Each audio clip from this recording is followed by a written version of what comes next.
Well, good morning, everyone. Welcome to our first webinar for 2021. I apologise if there's some extraneous noise. Above us, there's some building works happening, and 2 minutes ago, we were just had this lovely ambient noise of a building work. So hopefully we've stopped it now. But I want to acknowledge that I'm hosting this online conversation from the lands of the Camaragal people. I also acknowledge the traditional custodians of various lands on which you all work today and the Aboriginal and Torres Strait Islander people participating in this meeting, as well as First Nations people across Canada. I pay my respects to elders past, present and emerging, and celebrate the diversity of Aboriginal peoples and their ongoing cultures and connections to the lands and waters of New South Wales and elsewhere in Australia and across the broad expanses of Canada. I also welcome our colleagues from Canada, two of whom are members of today's panel.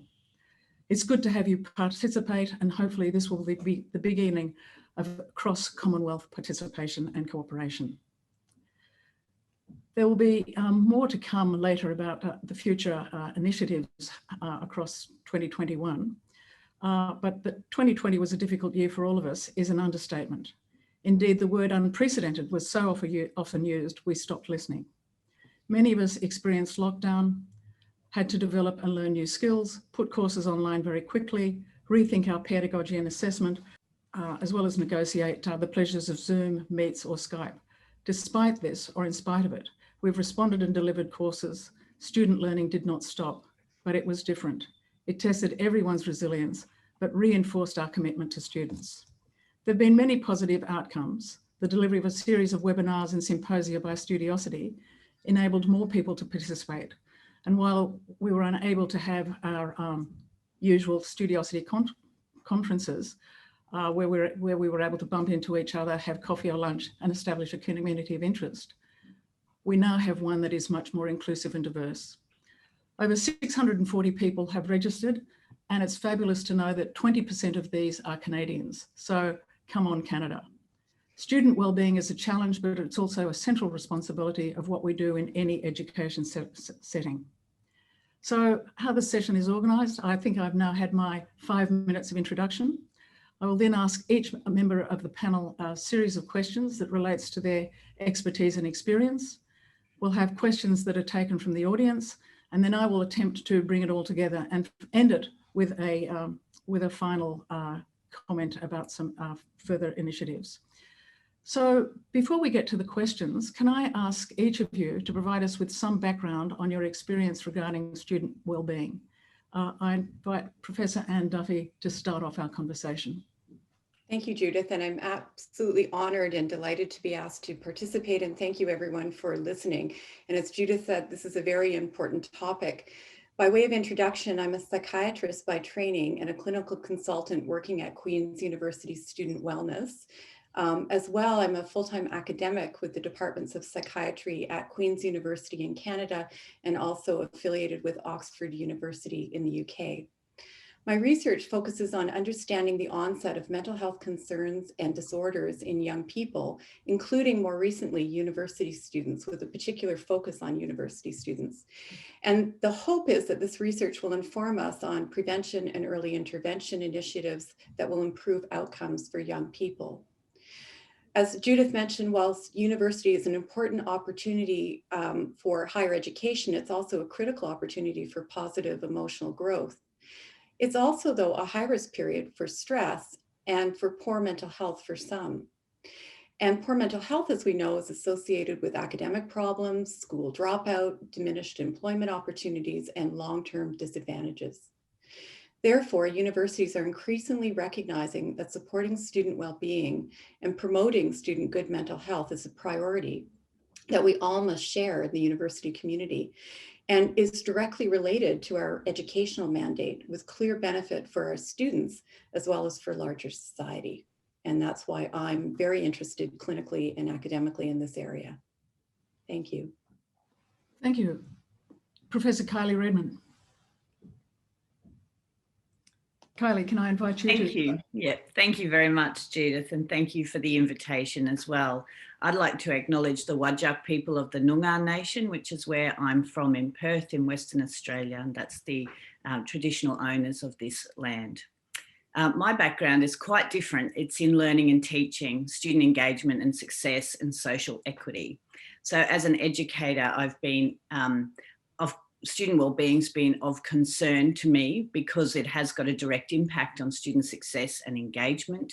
But it's only in recent years when I've been the Provost Chancellor Education here at Murdoch, I've been able to work more closely with our staff that support students directly in this area, our counselling services, medical services, our wellbeing team, to really more deeply understand and expand my knowledge and appreciation for the complexity of the field.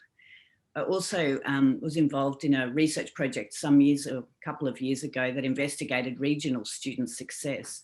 And one of the things we found from that was that the way that the government accounts for and counts student wellbeing in its various surveys at the national level is really lacking in this area of student engagement and wellbeing.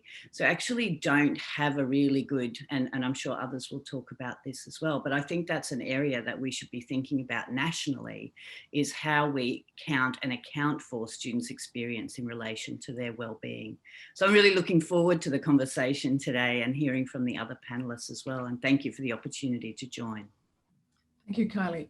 Professor McGorry, can I invite you to speak? Yeah, thank you, Judyth. And just can I also say what a great privilege and pleasure it is to be with you all today, and this very important topic.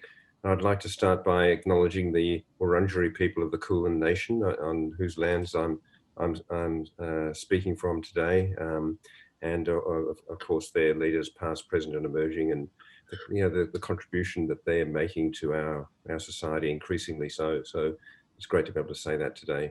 Yeah, look, like Anne, I'm a psychiatrist, and I've been working in youth mental health for probably most of my professional life in one way or another. And that's where, I'm coming from. I know all students are not young, but when you look at the main cohort of tertiary students coming out of high school into universities and other tertiary settings, they're right in the zone of maximum risk for mental illness and mental ill health.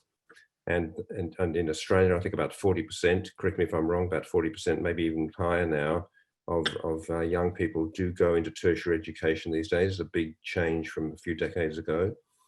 And these young people, we've invested enormously in them as, the emerging generation to produce and to contribute to society. And so if you throw them on the scrap heap by neglecting their mental health and allowing them to not just fail or let's say some of them die, actually, obviously from suicide, but more commonly they become disabled if their mental ill health is not actually recognised and responded to, or they don't fulfil their potential, they underachieve.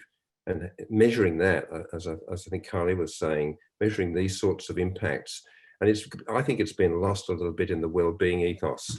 I'm not knocking mental health promotion and wellbeing, because it creates a fantastically positive environment, and it's got to be addressed as well.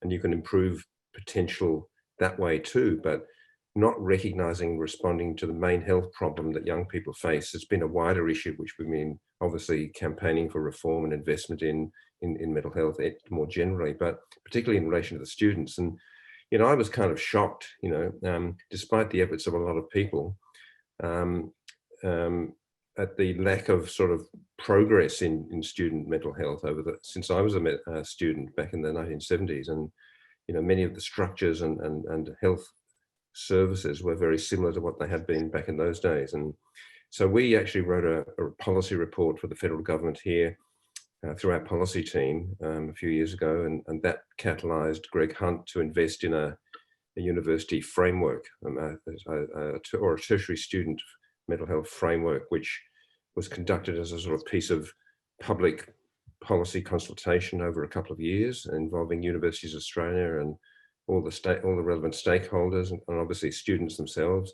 and that produced a new framework which has been sort of adopted, I think, by the sector, but it's pretty high level. So what we have to do now is I think another look at this and build a series of practical reforms and, you know, modernizing the whole approach, including bringing in the well-being sort of, what's the word, authorizing environment, you could probably call it, but with a more serious approach to providing care. So hopefully we can talk about some of these issues during the course of the webinar.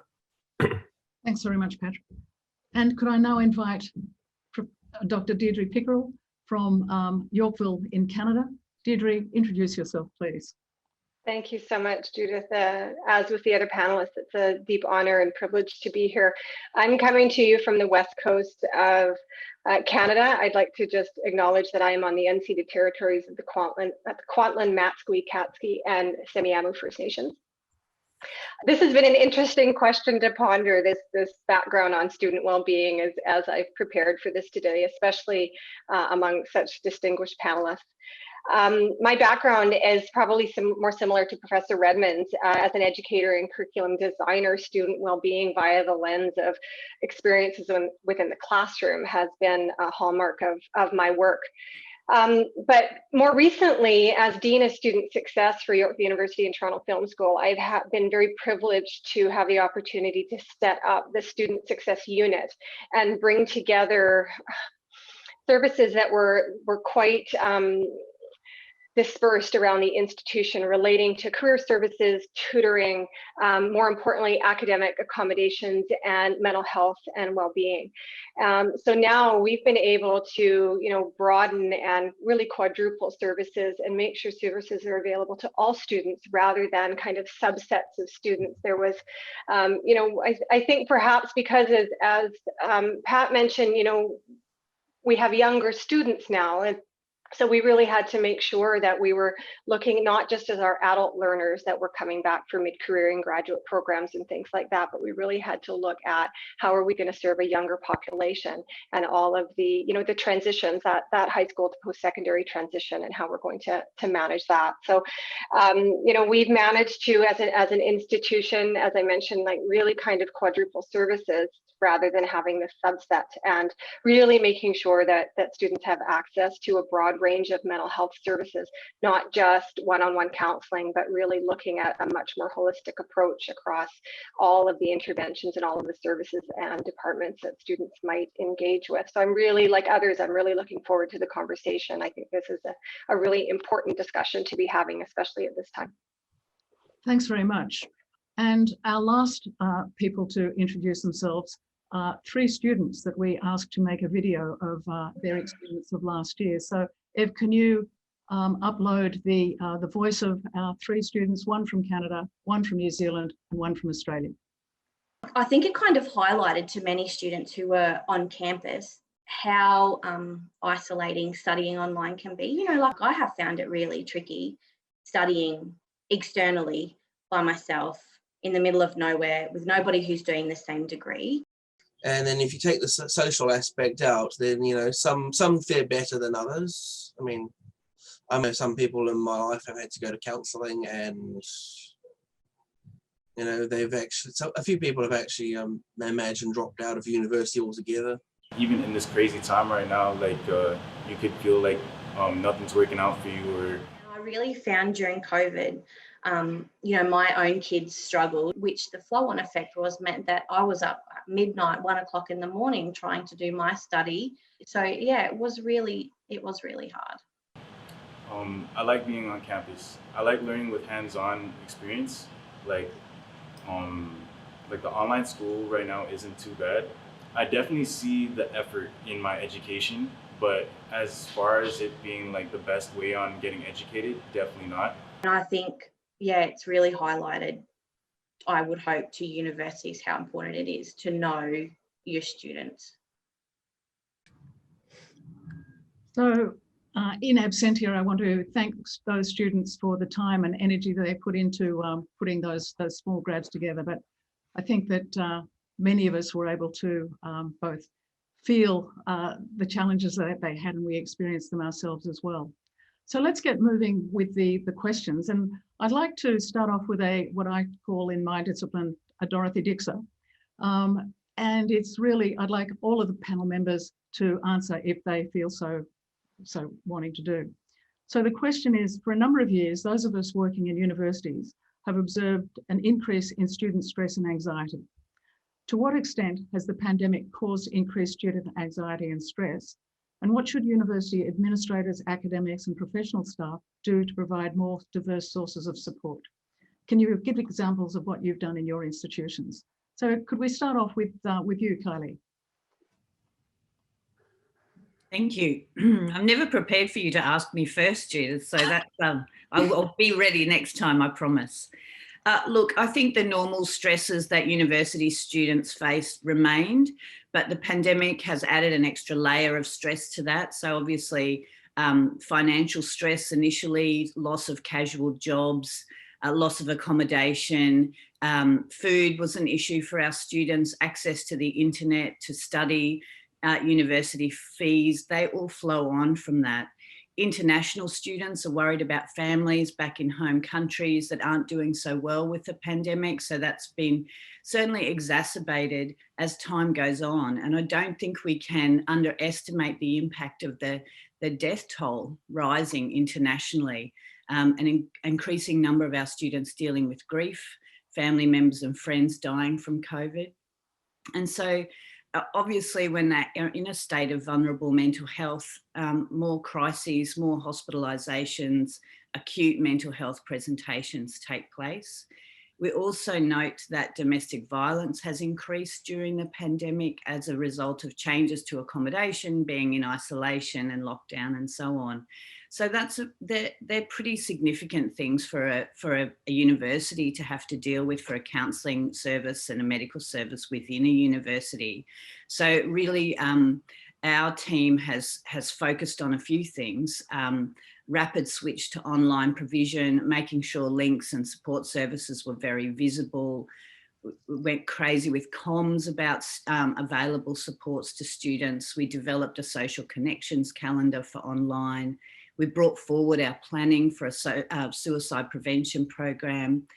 Our outreach support coordinator working in the social work kind of area really established a really amazing network for case management of complex health and welfare needs. And so reaching out to health services and other services beyond the university was really important. We did a lot of things in a number of spheres to try and respond. So we put together a student support package that was about actually providing financial support for students, and we had a range of ways to do that, including technology support, bursaries, food bank. With our guild was really proactive as well, our student guild.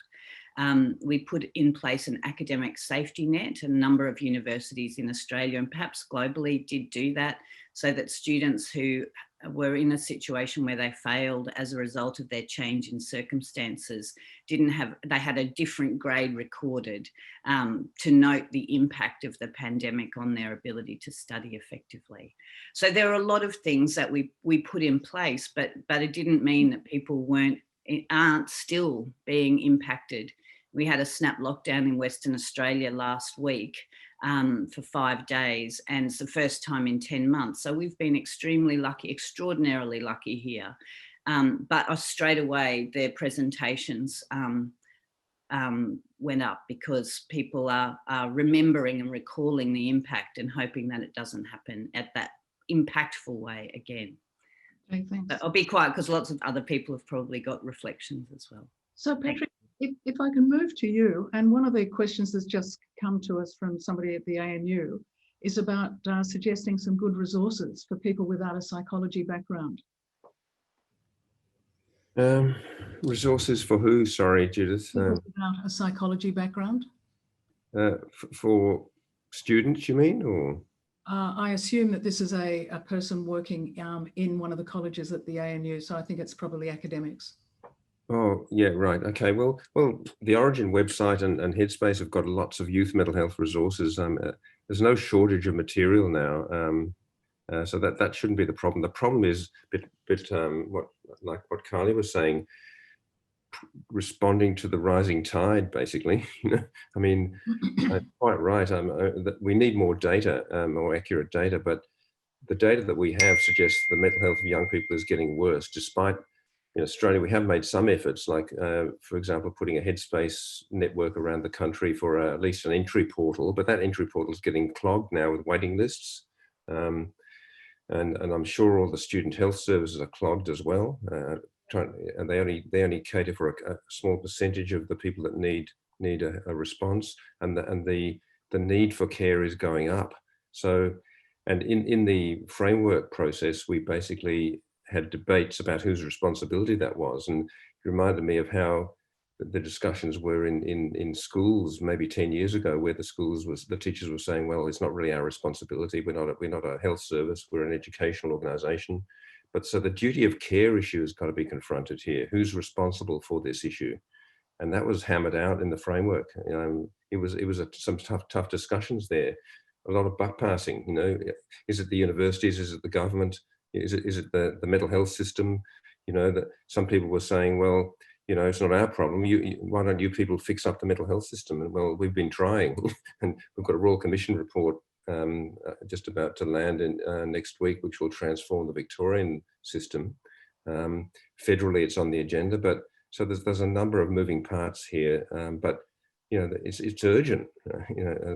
I think we've got to actually start.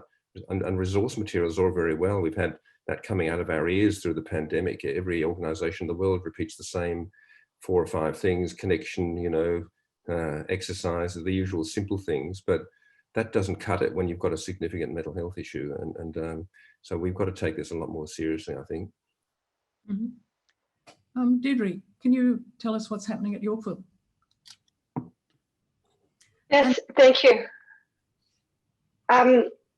So some of the very specific things that we've done is really tried to make sure that students have lots of different opportunities to engage with, whether it's the mental health team or others within the institution, because we'll have program advisors, international student support advisors, those kinds of folks.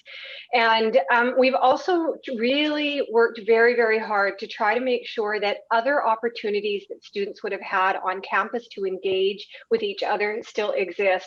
We still have drama clubs and music clubs and theater and scavenger hunts all still going on using Zoom and those sorts of things to try to make sure that students still feel connected to the school, which we felt was really, really important. It's almost, can we get those students that are experiencing some challenges with their mental wellness prior to a crisis, to keep them really engaged and making sure that the services are there.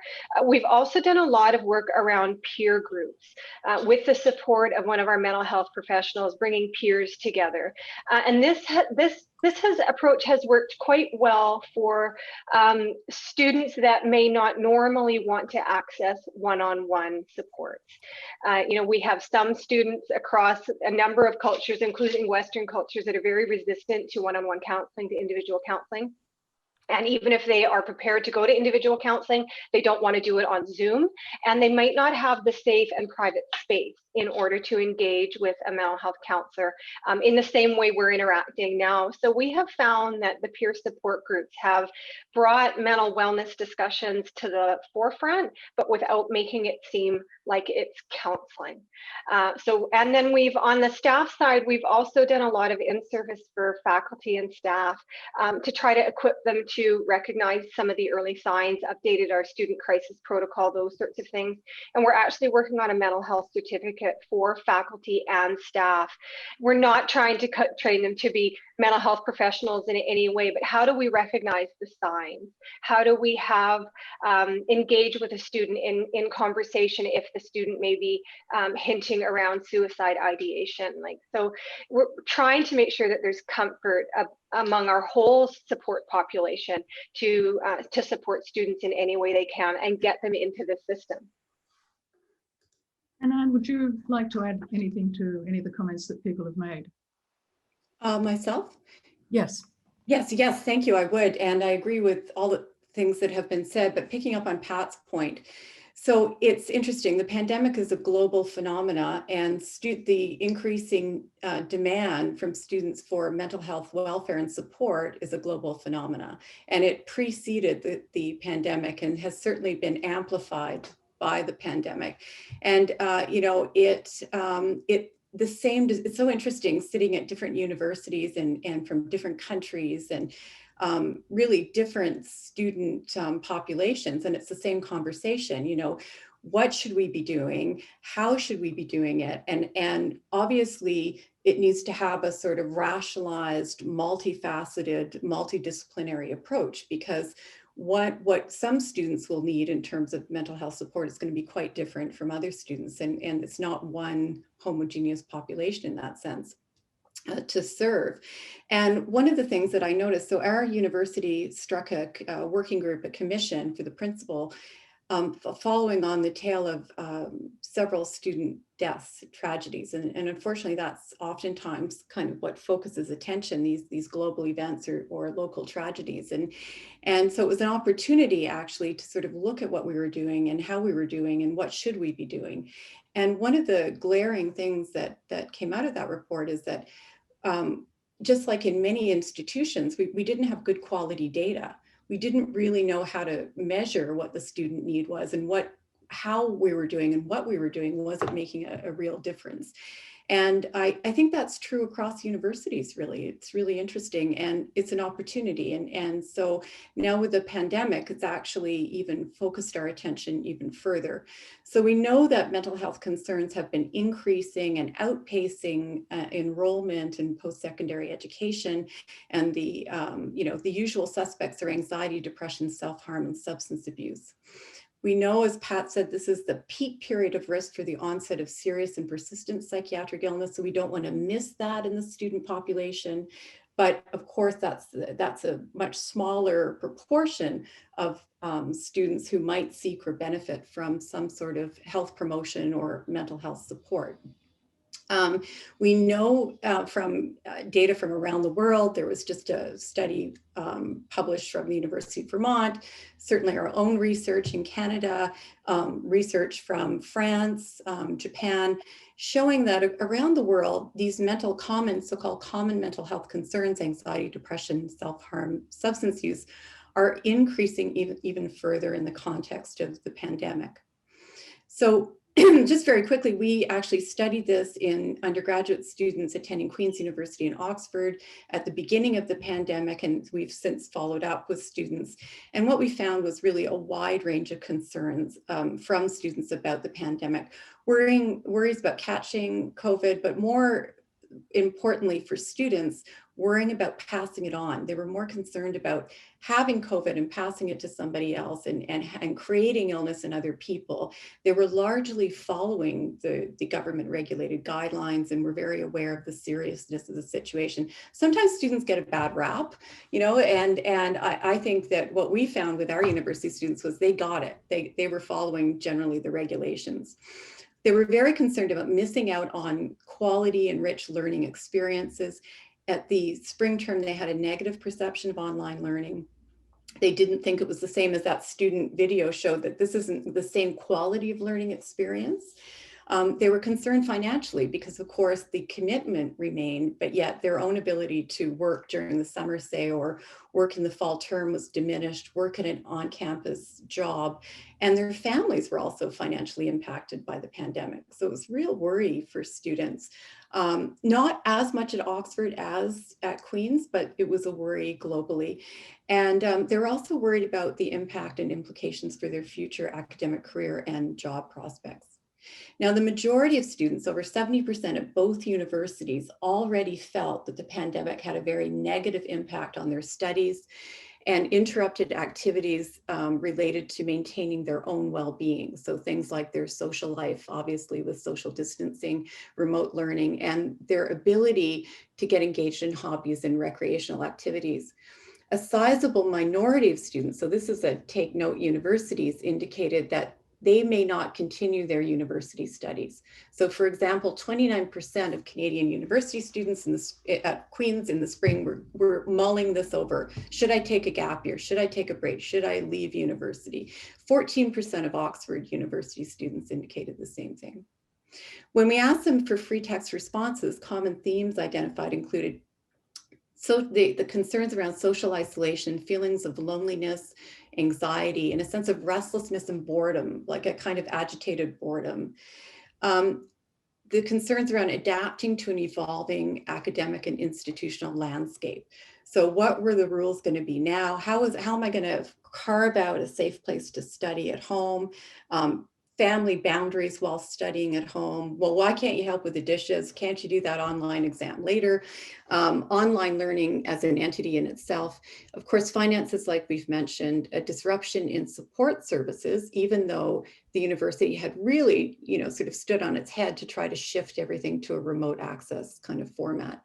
And of course, limited access to healthy means of coping.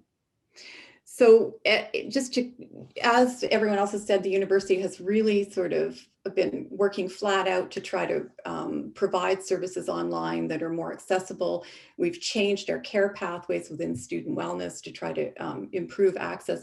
But as Pat says, we really need to take a bigger look based on evidence at how we should be creating engaging, accessible, student-tailored, proactive mental health support and care, and it needs to be rationalized. Not one size is going to fit all. So how can we make sure from the very first contact that it's a therapeutic contact, it has clinical or therapeutic benefit, and that service is rationalized so that the student gets what they need as soon in the process as possible.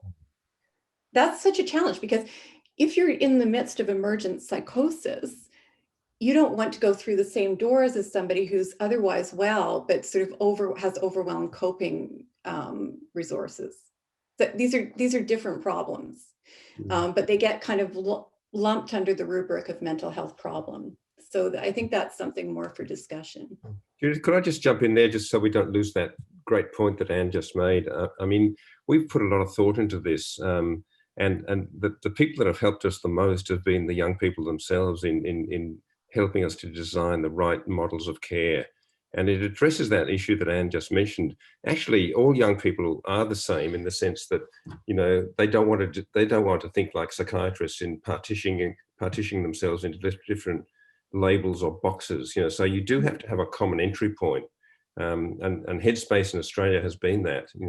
But then on the back of it, picking up on Anne's point, we have a staging model of care so that we try to prevent people's problems worsening. It's a preventive model, and that's why it's compatible with the whole mental health promotion language that you've all been using. But behind that, we've got to actually have this really hard-nosed idea. How do we prevent these young people getting worse and developing more clear-cut psychiatric illnesses, which come out of the kind of, the primordial soup, if you want to say, of anxiety, depression, and struggling with grades and stuff. It all looks the same, initially. So you've got to have a common entry point, which is very low stigma and co-designed. And then you can sort of sort out back of house, what's the stream of care, what's the specialization, like Anne was saying, because it isn't then a one size fits all, but you've got to make it look at the front end like it isn't one size fits all. That's what we've learned from the young people.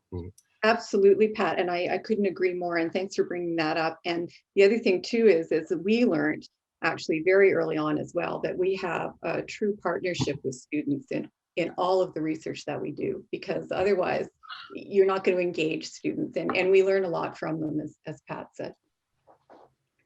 So, and I'm looking at some of the comments, and you're becoming a rock star like Patrick. So much more likely to be one than me.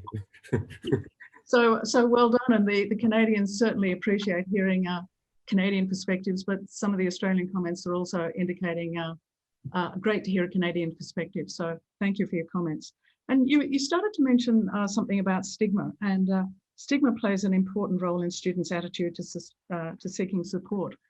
And certainly the recent time I had as Interim Deputy Vice-Chancellor Academic at the University of Canberra, there were lots of conversations about the location of the student support services where student wellness places were located on campus, and that sense of privacy, but that sense of students didn't want to be seen to going into these places because the comments or the perceptions that other students might have. So how can we overcome this sense of stigma, and how can students really do feel that they feel supported and safe in seeking help? And I really liked your comment, Anne, about the students as partners as well. So who'd like to answer that question? Well, I think that, could I just, sorry to talk too much, but I'll just say very quickly, that is not a problem, you know, because if you ask the young people how to design the place to go, it'll end up not being stigmatized. People said when we developed Headspace, you can't put Headspace in country town X because no one will go in because they'll be labeling themselves as, you know, having a mental health problem. But you create the right sort of concept, you know, and your kind of nice language about wellness and all that kind of stuff, that the way you all speak, you know, is part of the solution there. But the trouble is, too much of that sort of thinking downgrades the importance of actually therapeutics and treatment. So you've got to be able to do both, but you create the right environment and the right culture so the young people will actually go there and they won't feel. And young people are different these days. They don't actually. They're not as stigma ridden as our generation. That they actually understand it's their main health problem.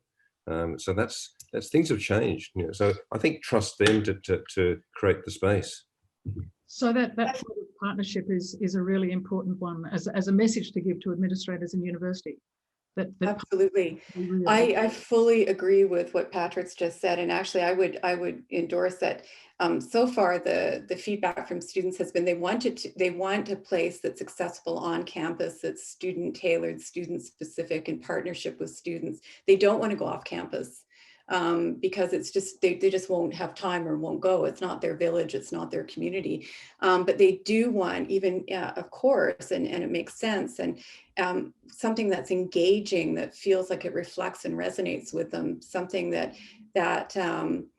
you know, actually, as Pat said, you know, stigma, actually, we've done quite a lot of work in Canada and around the world on reducing stigma around mental health and mental illness. And it's almost contributed now possibly to the tide of student demand for service and support. So, you know, if you're going to destigmatize things, you know, you better be ready. And I don't think we have been as ready as we could have been to sort of, okay, right, you've asked me to come, you've asked me to reach out, now what's on offer? So now we're stuck with the what's on offer part. So I think that it's a multifaceted approach that's needed. We do need to continue to always actually partner with the students who we're seeking to help and take their feedback and capture the diversity of opinions and needs. But you also need to have education and knowledge, and also very clear, organized service, you know, supports, and an integrated model. Like, that's the other thing that you find at universities really across the world, is a lot of the initiatives are siloed or fragmented, and they're not sort of packaged as a seamless, cohesive system that allows and supports movement based on need, you know, through the system. Kylie or Deirdre, do you want to make a comment? Sure. Just on what Anne was saying about silos, that has been a special problem for Yorkville and Toronto Film School, because we actually work across the country. We've got campuses in British Columbia, Ontario, and New Brunswick. We've got students in every region, being an online and an on-campus school. So we've definitely had to deal with, you know, kind of jurisdiction stuff.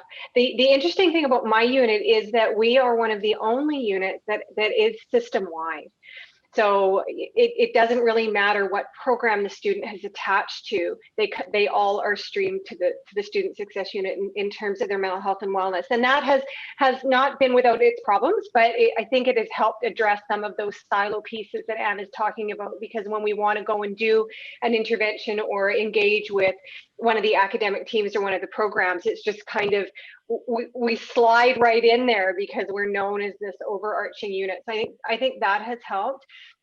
But the other point that came up for me is allowing the students really to drive this. Some of the services that we have done through the Student Success Center really have come from students. It's been at specific requests of students. So the peer support groups that I mentioned earlier, that actually came from students.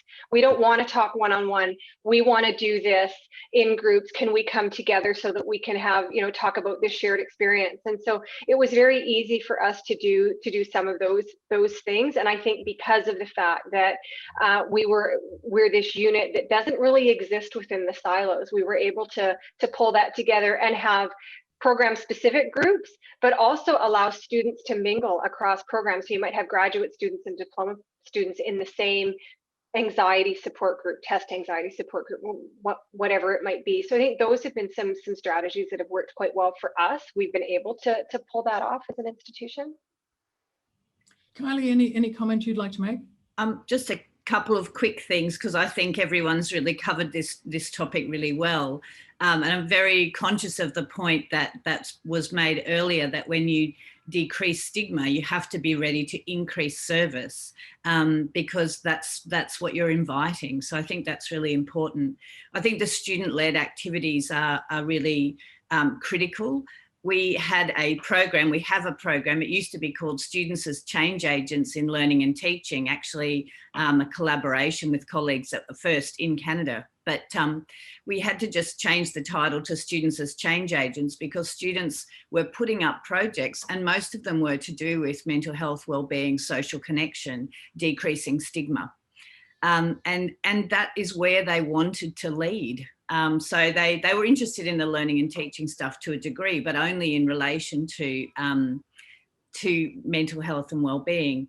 And I think the other part that's really important there is that sometimes students, and it's what Deirdre was talking about, that joined up conversation around support services. So you can be having this lovely kind of stream of activity that's supportive and welcoming and so on. And then you might have a comment from someone who's not in that loop, an academic colleague, or from somebody else in an administrative role or something like that, that doesn't fit in with that mindset. It can really throw students for a spin if they get a really negative, you know, you might be excluded from university, or only a third of you are likely to pass this course or something like that. Those kind of things are really, are really off-putting. So the joined up services are really important. The last thing I just want to note is something our counselling team said about culturally sensitive delivery and entry points. So students from some groups or cultures might readily admit to physical symptoms of stress, but not the mental health symptoms of stress, for example. So sometimes the team takes a pathway of not referring on to counselling services, but referring to a doctor or a nurse in a medical service, and then doing, you know, warm handovers and things like that between services, so that the student has a supported pathway all the way through. And I think that's been very important. So the proactivity, student-led projects, and then joined up services. Okay, look, with COVID, a lot of international students in Australia, there's a large percentage of international students amongst our student body. And so many students are actually having to do their study from their home country. And of course, they miss out on a whole lot of support services and the like. What sort of best practice have you been able to see, or the support that we can suggest is provided to international students online? And I don't mind who starts off this question. Well, I think the coroner's got a few things to say about this, because there have been some tragedies amongst the international students in Melbourne anyway, and so that's galvanised things a bit. We've had some funding. I don't really know the details of what's actually coming out of it yet, but we've had a couple of projects funded by the state government to look at the needs of international students, and they are a highly vulnerable group, and obviously, you know, universities have basically been very happy to kind of incorporate them in the business model, but, you know, not so much in the duty of care model. And so I think that's a moral responsibility, really, if we're going to keep doing that. Yeah, and I think that their needs are very diverse. Coming back to what Anne said about, it's not a one size fits all, but there are some common stressors that which you all know, you will all know well what they are, special stressors for those international students, which are even worse, in many ways than for the local students. So, and they're much less well supported, much more isolated. I don't know if just online is going to be sufficient. Coming back to Deirdre's comments about peer support, they're very isolated, many of these students, of course, and so I think they're the peak of the moral question here, actually, the international students. But it's interesting, Patrick, because when we looked in a research perspective, and we compared and contrasted risk and protective factors and outcomes as reported by domestic and international students in the You Flourish research at Queen's, what we found was actually that Canadian students, domestic students, tended to report higher levels of anxiety and depression, particularly young domestic females, but that our international students, which tended to come predominantly from mainland China for Queen's University, reported a higher lifetime risk of self-harm. So that was, we were sort of pondering about that, and we had a student focus group, and the suggestion was, well, this might be less taboo and more culturally understandable from this particular perspective, whereas that wouldn't necessarily be the case in Canadian students as a ways of coping, for example. But what was interesting as well was that the international students indicated much lower levels of belongingness. So they felt much less connected to the university, much less membership, even though, we have these international student associations, and we have international and cross-cultural counselors and student wellness. As we know, a lot of students don't avail themselves of those current services. And so that comes back to the point about being student engaging and destigmatized and tailored. But so I think, I would guess, although we haven't studied this as yet, but in the midst of the pandemic, with remote learning and learning from home, it's going to be even more complicated to have a sense of membership, belongingness, and association with your university community. So, just picking up on that and just noting the comments as well, quite a lot of conversation around the impact that supporting students, both domestic, onshore and international offshore students, is having on staff who are also working in very limited, in their study or in their dining room, looking after their own children as well, trying to deal with all of that stuff. So I just wanted to raise that issue because I can see it coming through in the questions about how are universities supporting staff to support students. And I think that's a really significant question. I don't necessarily have a good answer for it, but I didn't want it to go unacknowledged in this forum. I don't know if other colleagues on the call have got more of an answer. I think it is a really important component though. We have done a lot of work around working from home, but the realities of having younger people to look after yourself and students reaching out at all hours of the day and night. One of the things our university colleagues reported was definitely outreach from students that perhaps wouldn't be as active in a face-to-face class and building those kinds of relationships, but certainly the span of hours and the span of contact increasing, and because students were engaging at all times, even more than normal, that was something that was really impactful for our staff. Look, I've got a question here from Deb, who us getting back to the students. How do you get students to participate in the university initiatives? While we provide many online opportunities for the students to engage with the campus, the uptake is very poor. I think students are online fatigued.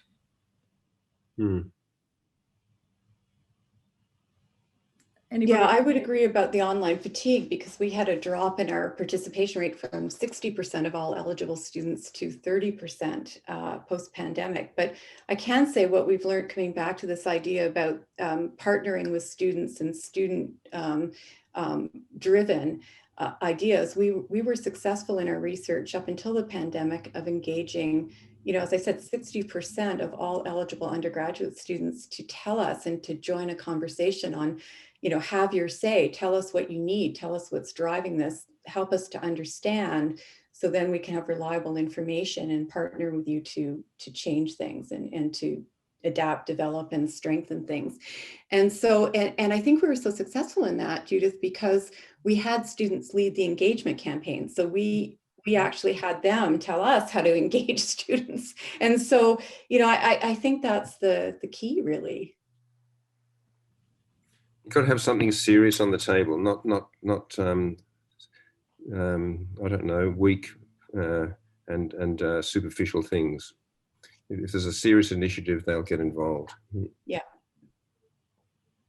And I guess they also have to see, get the sense that they're listened to and there's action from the discussion, so that it's not just a ritualistic conversation where, yes, the senior managers of the university have to talk to students, so here they are. Yeah, exactly. Yeah. So they I think I think the other thing too that we learned was it's not just have your say and sort of branded and designed and engaging because it's developed by students for students with students, but actually to then feed back and have a real conversation, like you were saying, Pat and Judyth, a meaningful conversation with, you know, tangible deliverables at the end of it. So it's a dialogue. Okay, this is what we heard you say.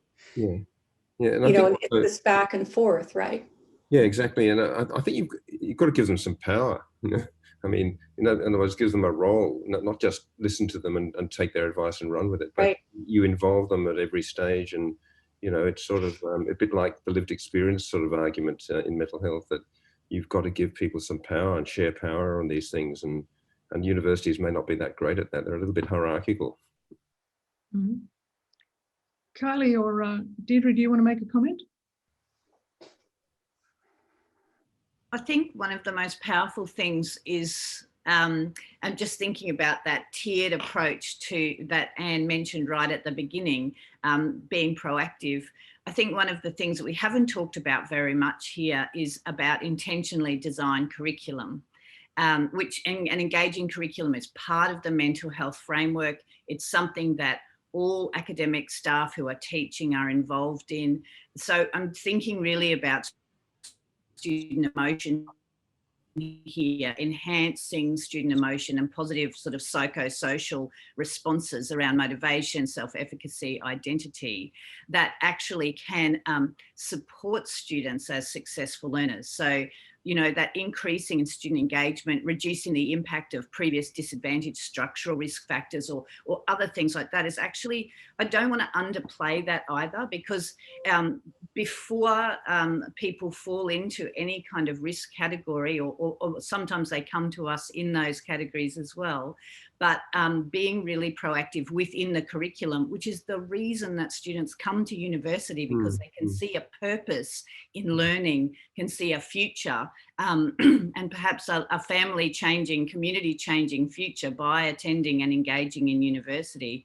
And we have seen a big increase in the number of people engaging in university, particularly graduates, purposefully in Australia, that 25 to 35 age group over the last 10 years has been very significant. So I think that not losing, you know, we're talking about counselling services and being overwhelmed and so on, but also thinking about the full breadth of supporting academic staff in doing those proactive, good teaching, student engagement activities does really help students have a sense of purpose and a reason to be here. And I think some of the things, and not all of the things, but some of the things that we saw increase during the pandemic, partly what you were talking about before, people seeing that future being challenged by the restrictions of, I'm going to just say, remote emergency teaching and learning, not necessarily good quality, highly designed online learning, which is a different kettle of fish altogether, I think. And also students who are still in that situation are very much top of mind, because they're coming to a point, many of them, where the ability to continue learning without having to pause is being challenged, because they need to come and do practical face-to-face activities to demonstrate their learning in different ways. So as the pandemic extends, as border controls are maintained, that's going to be a challenge for international students who are still offshore. that might actually impact on their progress, and therefore their ability to do what they've been planning to do for many years and have invested in financially, emotionally, and with their time to get a degree at an international institution. So I think we've seen a lot of stuff happen over the last 12 months, but there's a lot yet to play out, and it will be different. Here's a question about resilience. My own children are aged 20 to 30, and I've seen a decline in resilience to life's challenges over the years. And we've got the noise upstairs again. I note life's challenges have also increased for young people. How do we build resilience rapidly for our students when there is little foundation from their pre-university life? Anybody can answer that. Wow, that's the snowflake question, isn't it? So I think resilience is a very problematic concept. You know, it's almost victim blaming in many ways, and resilience is an outcome actually of response to adversity, isn't it? So the risk factors we've been talking about, but resilience is not something, you know, that you can. I haven't seen any evidence that you can actually train or increase resilience artificially. You know, I mean, people like to believe that's possible, but I'd love them to show me the evidence for that. So I think you've got to be really careful with this.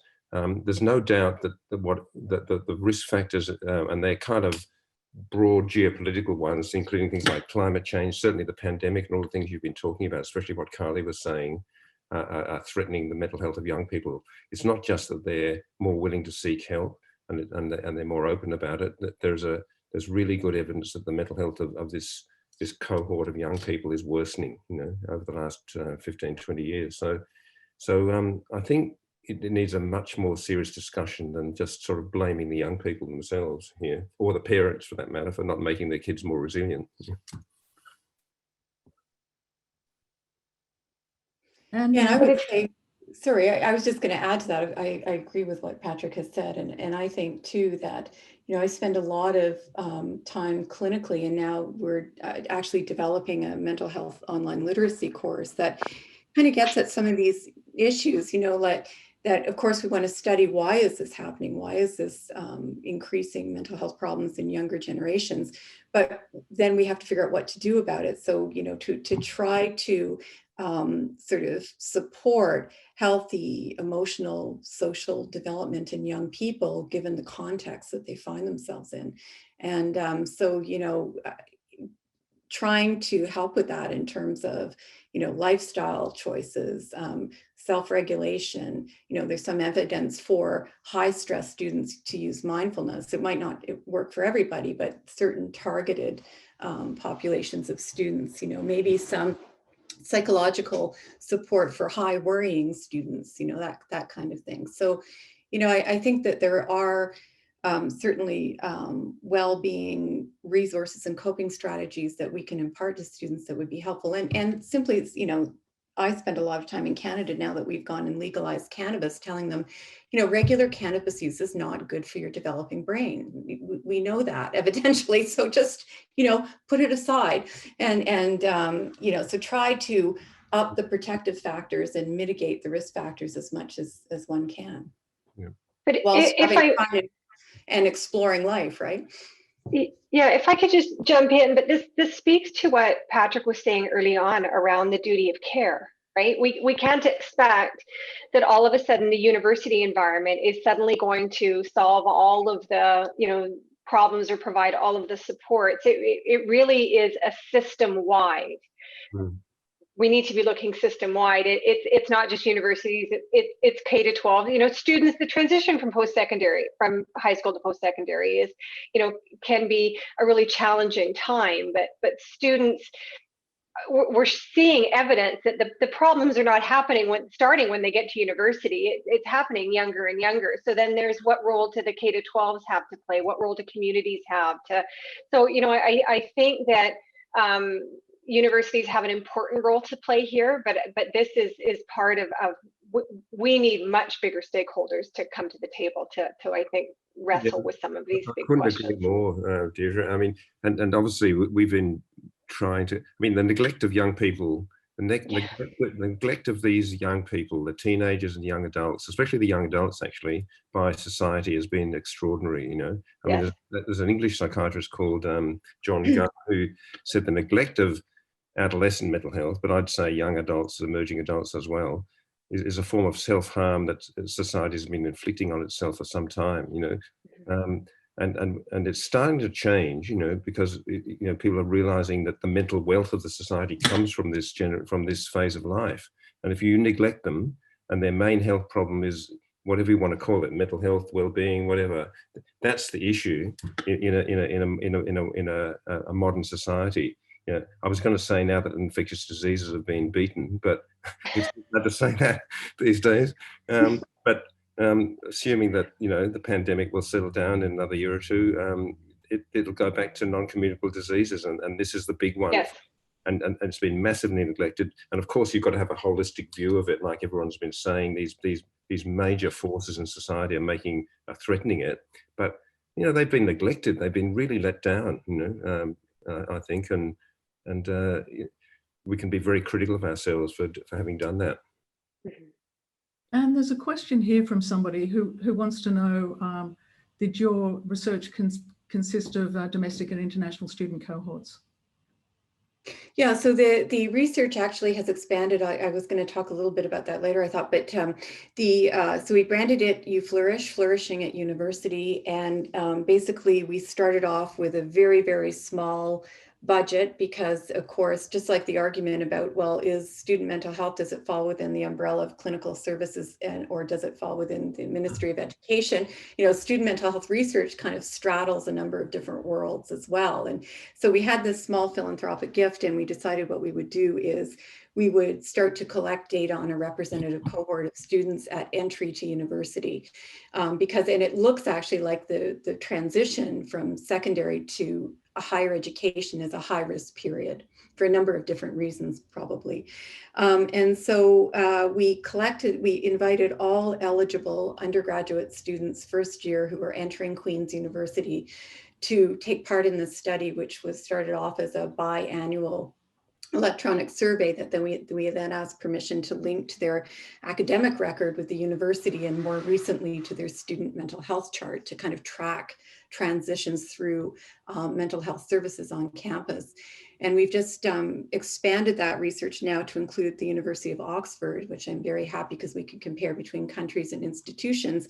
And we now have several grants in for other institutions across the UK, and also to expand the kind of breadth of research. So in terms of all eligible incoming students, of course, a proportion of those students would be international and proportion would be domestic. So, and that's where we stratified for analysis. And when you looked at the data, what are the differences between domestic and international students at a very high level? So we've submitted, excuse me, we've submitted this paper for publication. I think we're on about our maybe 7th journal submission, because it turns out that I thought it was very well written paper and understudied area, but they were saying, oh, this is just a Canadian cohort and who's interested? Even Canadian journals don't seem interested. That said, so it's not published yet, but what we did find, as I mentioned, that just like in domestic students, levels of clinically significant symptoms, so that's not a diagnosis, but screening positive rates for anxiety, depression, self-harm were high and persistent. So high entering university and persisted and increased over the course of the first year, and then have continued to remain high. And that often the mental health outcomes that we measured, so screening positive for anxiety, depression, and self-harm, substance abuse actually overlap, which isn't surprising to clinicians probably, but it was interesting to see in a student population. As I said, the risk factors predicting these common mental health concerns were the same amongst international and domestic students, although international students tended to endorse lower levels, as I mentioned, of feeling included in the university community, school membership, and well-being. So, you know, what we ended up concluding was there's a lot of things that we could do across as a universal kind of intervention, if you will, or universal resource across diverse student groups. But there was also some specific issues. And there were also some specific sort of transitions to learning issues that were identified. So maybe related to differences students were taught in secondary school, and which made the jump to a different Canadian system, emphasizing, different learning skills, maybe more of a challenge for international students. So for a specific example, we hypothesized that maybe in certain countries that students were more having to produce rote answers on exams in secondary school, whereas in the Canadian curriculum currently, it's highly fashionable to have applied questions. So not based on what you've actually learned in class, but then take that and synthesize it and distill it into something else.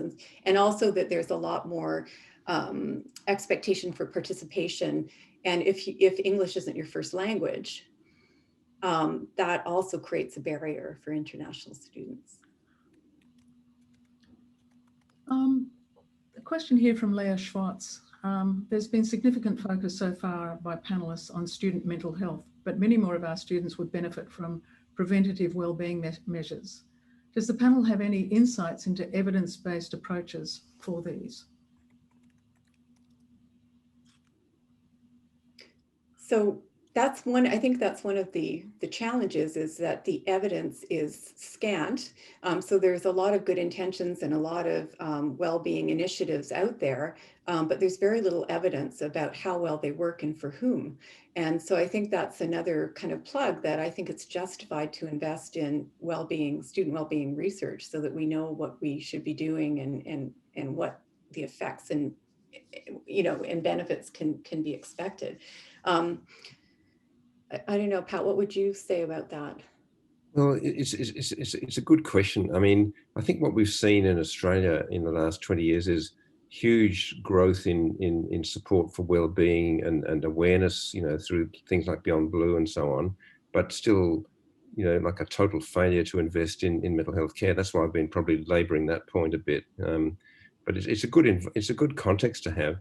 But there's been an assumption that if you promote mental health, and I'm not talking about preventive things like you said, Anne, about tackling specific risk factors. That's prevention. That's different from mental health promotion and well-being. And it's an assumption that if you improve mental well-being, that you're going to reduce the risks of mental illness and mental ill health. And that link is not as clear as people might like to think. And you can see it in the pandemic, because probably everyone in Australia anyway, and probably other countries as well, the well-being of people suffered a lot. So people's mental health suffered a lot, but not everyone developed a mental illness.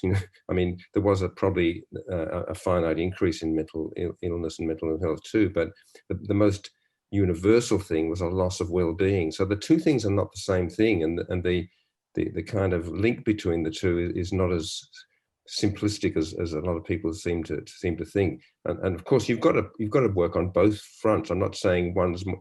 We fall into these traps in mental health all the time of false dichotomies, like you've got to do this, not that. You've got to do prevention, not treatment. You've got to look after older adults, not young people.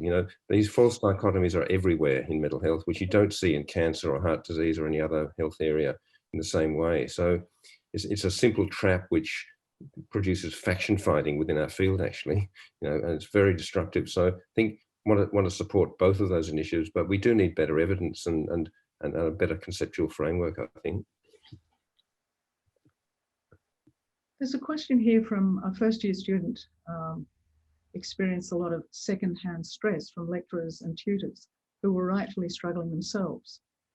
What support do universities provide their permanent and casual staff to help them through to reduce this issue? So either Deirdre or Kylie, if you could start off, and then anybody else. This is such a challenging question, isn't it? Yeah.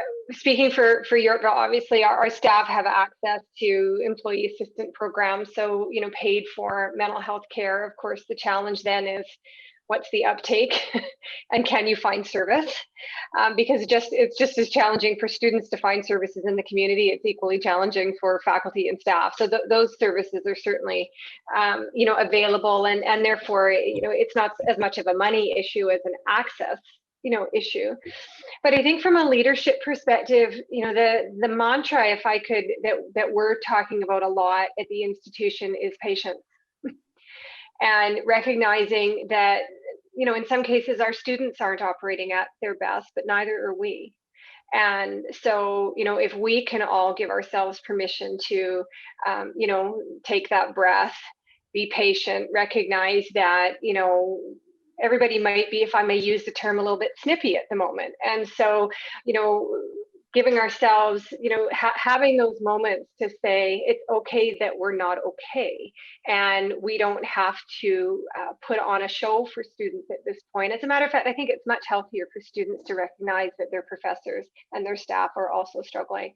So, we're really trying to encourage some of those real conversations. This is not, therapy that faculty are engaging in with students or any of those sorts of things, but acknowledging that the similar conversations, Judyth, you've had, jackhammering above you. I commented, I wonder if the dogs are going to bark. Like, we're all dealing with those sorts of things. So kind of normalizing those experiences and making sure that faculty and staff feel supported, that they might not be operating at their best. And then what flexibility do they have in their classrooms to keep cameras off or cameras on, to adjust curriculum, to welcome in, different kind of invited guests into their classrooms to support students. All of those sorts of things are, kind of constant conversations that are happening at Yorkville. I agree, Deirdre, and I think that the agility with which some colleagues were able to move their teaching into an online space and continue was not replicated uniformly. And one of the things, I guess, technology enhanced learning is another area that I'm responsible for at the university. So core technology platforms that I thought everyone was familiar with, I found that was not correct. And because we are a largely face-to-face institution, and people have great skills in that area, not easily transferable. And some people did struggle, and that's absolutely understandable, especially given everything else that was going on. One small thing we did to fix that was to actually employ a bunch of students to effectively act as online teaching assistants. So they would manage this space, whether it was Zoom or Collaborate or any other kind of online teaching, live teaching, and support the academic who could then continue the teaching in a way that they were more comfortable with. Did they get credit for that? That, because I think that's, all of the things that we've all experienced it can be very stressful. And students took that on and then were able to continue employment. There were some other flow-on benefits, of course. But that's been a really interesting thing, that need to upskill in an area where people haven't particularly had time, training, support to do that very rapidly. And that's been really challenging for some of our staff, and they've certainly reported back on that and needing to support them. I think that there are lots of ways that we can do more of that, but certainly I can understand the students saying, I felt this stress from my lecturers about not being able to manage potentially the online environment, to turn things around, and the stresses that were in their lives. And actually real things that were happening for students at home were also happening for staff at home. We had some staff who needed to continue to come to campus to be safe because they didn't have a safe place at home. And then that's a really real thing that we need to be aware of for our staff as well.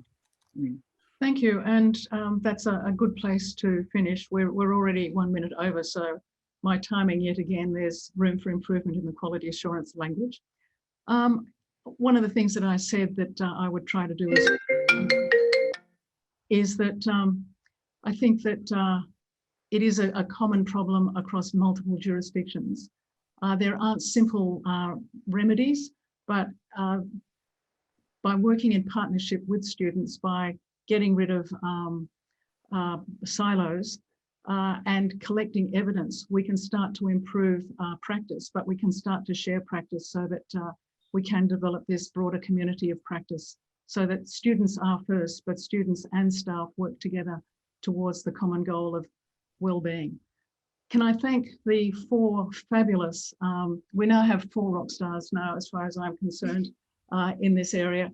Thank you for your time. Thank you, Kylie, for getting up at dawn to be ready at 6 o'clock. Thank you for our Canadian colleagues for being flexible in terms of your days. And I just want to foreshadow that Studiosity are moving into Canada.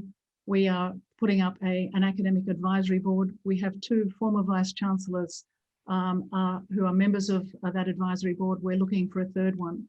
But Canada, we look forward to working with you. I think our common history as members of the Commonwealth at least gives us one way of working together. Sadly, we don't understand ice hockey. You don't understand cricket.